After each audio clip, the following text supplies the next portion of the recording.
All right, so Walden Two, huh? A book that's been causing a stir since, what, the 40s? And it's funny, in this day and age, with like social media going crazy and the economy all over the place, the idea of a perfectly designed society, well, it's kind of alluring, isn't it? Yeah, it really makes you think. I mean, imagine, right? A world where work and play, even love, are like perfectly balanced for like maximum happiness. That's what Walden 2 is all about.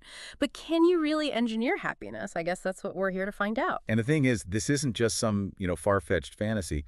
We're talking B.F. Skinner here, a giant in the world of behavioral psychology. Like, the Yeah. guy literally wrote the book on how people learn. Right. He knew Right. his stuff. Exactly. So when he creates this picture of Walden 2, he's not just, telling a story. He's using his deep, deep understanding of human behavior to ask, like, what if we could actually create a society that brought out the best in us? Okay. So before we get too deep into like the psychology of it all, maybe we should set the scene a little. You've shared this excerpt with me where we're thrown right into Walden 2 with these like visiting academics, and let me tell you, they are in for a major culture shock. Oh, yeah, they're in for a wild ride. I mean, picture this. Perfectly mowed lawns, but instead of lawnmowers, they've got a herd of sheep keeping the grass trimmed. Talk about eco-friendly landscaping. Then there's the tea service, totally redesigned to, like, eliminate waste. It's all about efficiency there. Yeah. And, oh man, don't even get me started on the whole confusion over the labor credit system. It's like they've landed on a different planet, you know? It really is. And that's what makes this whole deep dive so fascinating. We're going to uncover how this community tackles everything. I mean, everything from work to raising kids, all through this lens of behavioral science. But here's the thing. Even if Walden 2 isn't like a perfect model, it forces us to ask ourselves some uncomfortable questions. Yeah, like how much of our own happiness is actually determined by the society we live in? And like, could we actually create a system that does a better job? It makes you think, doesn't it? You ready to dive in? Absolutely. Let's do it. So we're really seeing how Walden 2 is a different world, right? Like their whole vibe is just different. Oh, absolutely. Yeah. Yeah. But let's get into the mechanics of it all. Like, how does this utopia actually work? And one of the biggest head scratchers has got to be this labor credit thing they've got going on. Yeah, that's a big one for sure. I mean, imagine, right, a world without paychecks, without like the daily grind just to make ends meet. In Walden 2, everybody chips in 4 hours a day. That's it. No more, no less. And that right there, that's the real mind bender, isn't it? They've gone and completely redefined the whole point of working. You're not there for the money, you're working for the community. Whoa. And then the community, they turn around and give you everything you need. Okay, so I guess that means no more Black Friday stampedes or like fancy sports cars. Right, exactly. But everyone's basic needs are covered and you've got all this free time to like chase your passions. I don't know about you, but part of me kind of digs that. I can see the appeal for sure. Would you trade in the daily hustle for that kind of simplicity? It's a tough one, isn't it? And speaking of doing things differently, can we talk about how they raise kids in Walden 2? I mean, remember that whole forbidden soup bit? Oh, yeah, how could I forget that? They're practically like engineering away temper tantrums. It's kind of brilliant, but also a little, A little unsettling. Yeah, exactly. Well, remember, we're talking about Skinner here, a guy who really knew his stuff when it came to behavior. Yeah. He truly believed that if you carefully shape a child's surroundings, you could minimize all those negative emotions. Anxiety, jealousy, even boredom. So no more terrible twos, just like horrific twos all around. That's the idea, at least in Walden 2. But it makes you think, right?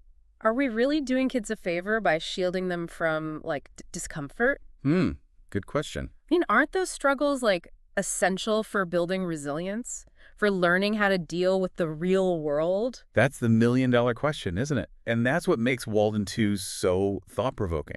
Yeah. It really forces us to examine our own ideas about what's best, not just for society as a whole, but for each of us as individuals. And nowhere is that more apparent than in how they approach education in Walden 2.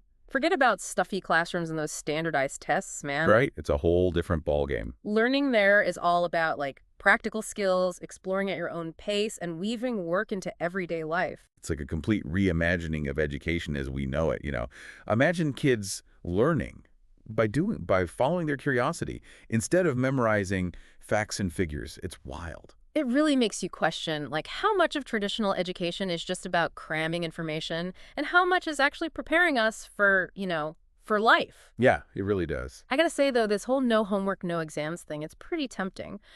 But okay, before we get too caught up in this utopian dream, we gotta address the elephant in the room, right?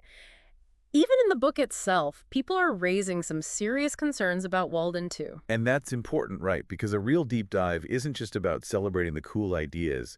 It's about wrestling with the tough questions, the potential downsides. And believe me, Walden 2 has a few of those.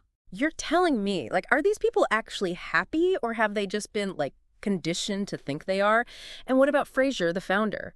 Is this whole system just like a personality cult built around him? Is he like the Wizard of Oz behind the curtain, pulling all the strings? I mean, that's the big question, right? Is this happiness they've got, is it the real deal, or is it like something else entirely? Like, are they just kind of blissfully unaware? It's interesting because Frazier, the founder, he actually tackles this head on.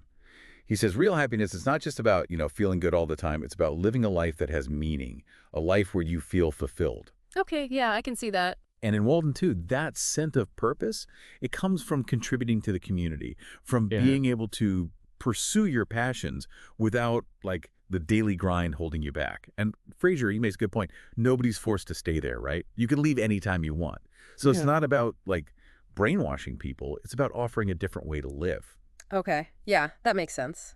But, there's still this part of me that wonders, can a system like that really last? I mean, what happens when Frazier's gone? Will the whole thing just fall apart without him there to guide it? Well, that's where it gets really interesting. Yeah. Because when Frazier designed Walden 2, he built it to last. He didn't just want a utopia that worked for one generation. He wanted something that would keep adapting, keep evolving, for generations to come. So he didn't just want a perfect society. He wanted a self-sustaining one. That's kind of mind-blowing when you think about it. But even if it works on a small scale, I mean, can you really imagine scaling something like that to the entire world? We're talking about like a complete transformation of, well, everything. And Frazier has an answer for that too, doesn't he? It's almost a little creepy how he describes it. He doesn't want to overthrow the existing system. No, he wants to outdo it. Make Walden 2 so attractive that the rest of the world just fades away by comparison. It's like he's playing this like ultimate long game, right? Right. Building a better future, not by force or revolution, but by making it irresistible. I don't know about you, but I find that both inspiring and a little bit unnerving. Oh, absolutely. And it all comes back to that central question we keep bumping up against, right? Can individual freedom and collective well-being actually coexist? Is it possible to have a society that's both efficient and fulfilling, structured, but still freeing? It really makes you think, and honestly, after finishing this book, the thing that's really stuck with me is this. What if Frazier's right? What if the real key to a better future isn't about fixing the world, but about creating a better alternative? That's a powerful thought. Like imagine, right, building your own little pocket of utopia, a place where you can live according to your values, surrounded by people who get you. It's a tempting thought, isn't it? It is, yeah. But it does make you wonder, what about everyone else? Can you really have a true utopia if it only benefits a select few? And that, my friend, is the question we'll leave you with. Because at the end of the day, this whole deep dive into Walden Two, it's not just about some fictional society. It's about our own values, our own hopes for the future, and the choices we make in a world that often feels anything but utopian. Thanks for joining us for this deep dive, and we'll see you next time.